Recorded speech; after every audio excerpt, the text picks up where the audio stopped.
వాళ్ళతో పాటు పలు సవాళ్లు కూడా ఎదుర్కోవటం జరిగింది. సో ఆ, మీరు చూస్తే గనక ముందు ప్రజల్లో అందరికీ కూడా ఎఫ్టిఎల్ బఫర్ జోన్ అనేది అవగాహన అనేది కల్పించడం జరిగింది. అండ్ అట్లానే ఎంక్రోచ్మెంట్స్ కూడా ఎస్పెషల్లీ చెరువులు నాలాల దగ్గర గణనీయంగా తగ్గాయి అనేది మటుకు ఖచ్చితంగా చెప్పగలుగుతాం.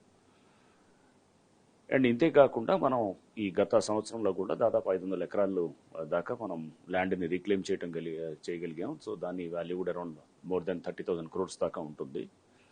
అండ్ దీంతో పాటు పార్కులు, ఇతర మనం రోడ్స్ ఆక్రమణలు ఇవన్నీ కూడా తీయటంతో పాటు లేఅవుట్స్ని కూడా కొన్ని లేఅవుట్స్ని కూడా ఏదైతే కనుక ఉన్నాయో వాటిని కూడా పునరుద్ధరణ చేయగలిగాం.